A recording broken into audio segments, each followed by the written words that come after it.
Hello, faculty. I just wanted to follow up on the issue of academic integrity that we spoke about at our last faculty meeting. And I wanted to give you some talking points to help you in utilizing the anti-plagiarism tool that we use here at CUNY School of Professional Studies. So, plagiarism is a perennial academic issue. There are reports in recent years that have suggested incidents are on the rise, particularly in cases involving electronic source material, and tools like SafeAssign can offer one avenue for teaching both faculty and students plagiarism prevention, but they're not foolproof. I encourage you to take a look at our academic integrity policy. This is the link to it. It's on our webpage, and we also have it posted in every course site, in every syllabus, and we make reference to the Nursing Student Policies Handbook, which gives quite a lot of detail in regard to that. So just to kind of review that, some of the definitions of academic dishonesty include definitions of cheating, as well as definitions of plagiarism, and definitions of obtaining unfair advantage. So all of those are important criteria for consideration as we go forward. So SafeAssign is a tool to assist us in evaluating writing by comparing submitted work for matches to other previously submitted work to the SafeAssign database. So we can actually use this to help educate students. Once a document has been submitted to SafeAssign, an originality report is generated, and it provides a percentage match, which is the percentage of matching material in the student work.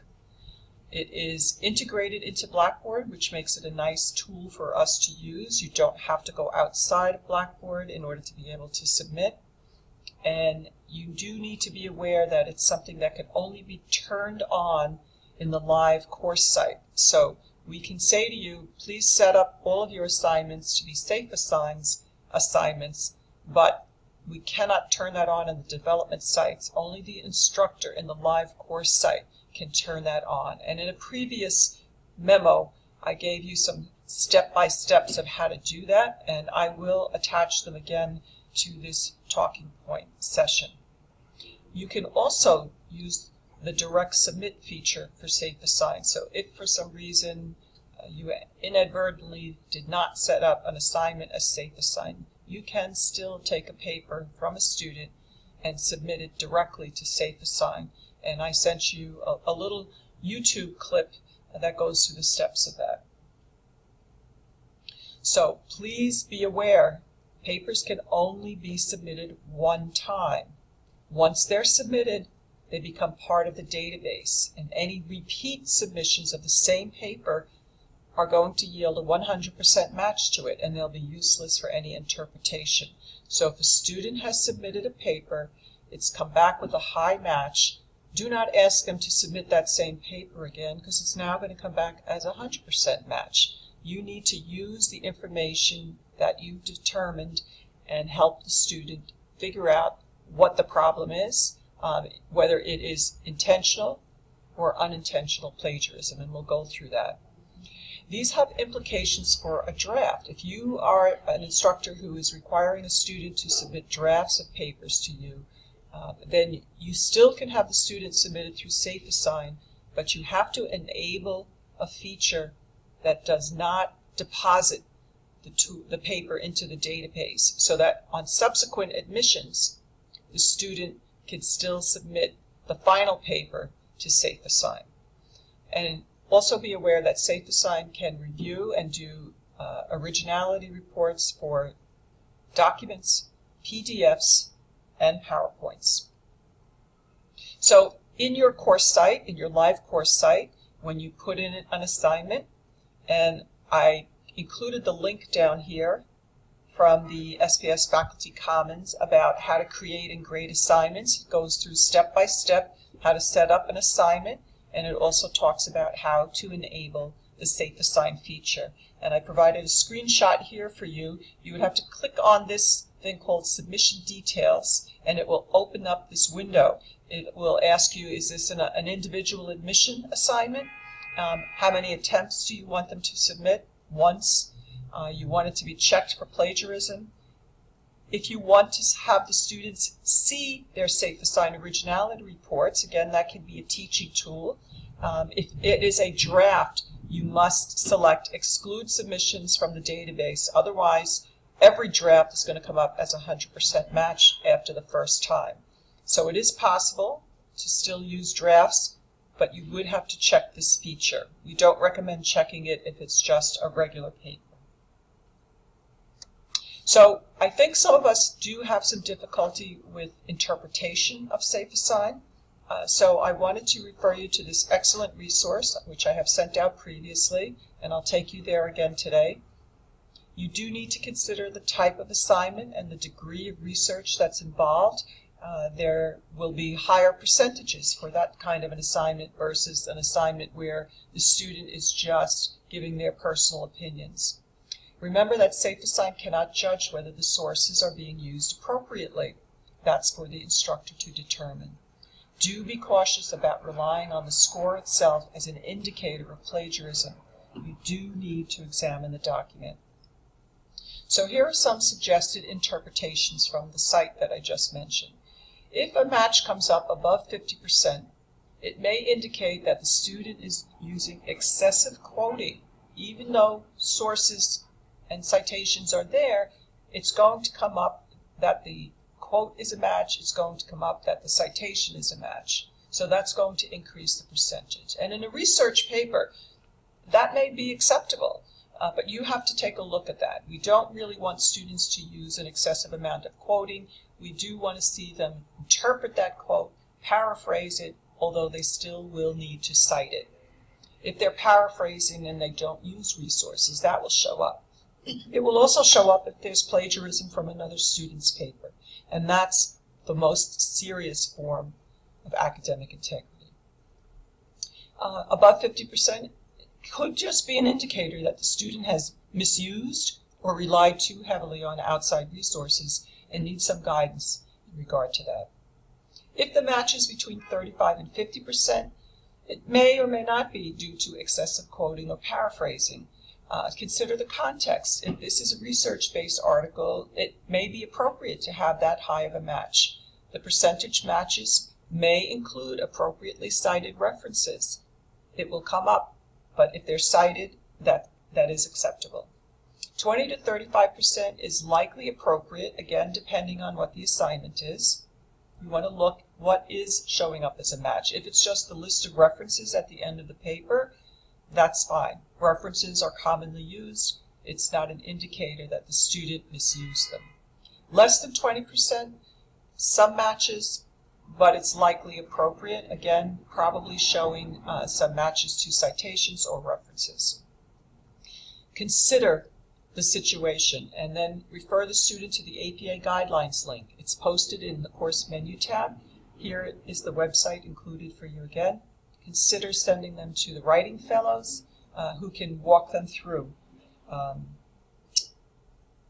APA style.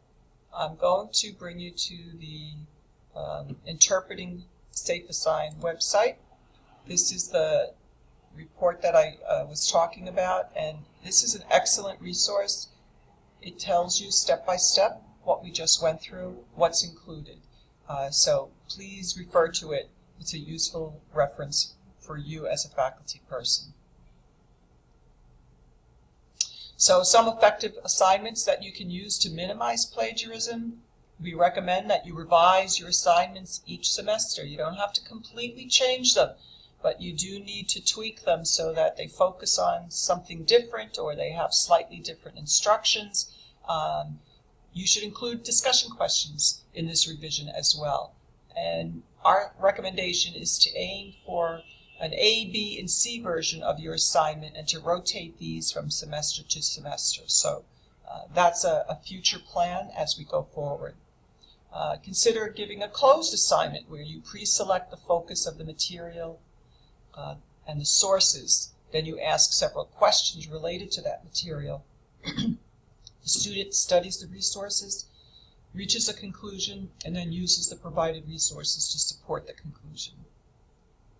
Do a specific assignment, limiting recycling of papers by being narrow in scope, and if possible, incorporate some of your current discussions into that assignment. You can ask students to provide a topic and then apply the specific theories that you're discussing. Or you can provide the topic and ask the students to select which theory they want to apply. Consider using assignments that deal with current issues or events, news articles, things that happen, such as epidemics like the Zika virus is one of the current ones, or any health-related policy or events that occur in the last 6 months. Less likely to have an issue with plagiarism because you're dealing with a new issue. Give something that's contextualized. Invent some problematic scenarios or case studies, and students have to use the course concepts and additional researches to solve. Do something that's process-oriented, where they have to submit multiple drafts to you. This also allows the student time to identify their unintentional plagiarism and for you to alert them to it and to correct it. So if you determine, based on a Safe Assign report, that a student is suspected of having a high percentage match and there's a problem there, you do want to have a conversation with them if you feel that it's not an intentional issue. In many cases, it's ignorance. They don't quite know how to frame it. If it is an intentional event, that's something of a more serious nature. In either case, you should report all instances to me, the academic director, and there is a faculty report form on the academic integrity page on the CUNY SBS website. I've included the hyperlink here for you. Again, refer to our academic integrity policy for CUNY. We've also included the academic integrity statement link in all of your handbooks as well as course sites, and we will be placing this entire handbook as a web link in the course sites so that it will be there. We do ask for your vigilance. It's important. I want to take you to a sample. So if you can take a look over here, you can see that this particular Safe Assign shows a 100% match and then an 81% match. And for this assignment, there were actually two parts, one being a health history questionnaire. And so that's not unusual to have a 100% match because everyone was using the same form, and so there were matches between the forms. What is unusual is an 81% average match for a 62% match for the specific write-up that this student had. And in fact, this student was identified as being a problem student, and this was a student who was reported and who's being investigated for intentional access to another student's paper and using it as their own. So interpretation of the Safe Assign is an important piece of your vigilance as the faculty person. Thank you for your time. Thank you for your efforts. Please feel free to reach out to us if you have any questions in regard to this and if you need help. But we do want to be vigilant. We do want to maintain the integrity of the program, and we do need your assistance in order to accomplish this.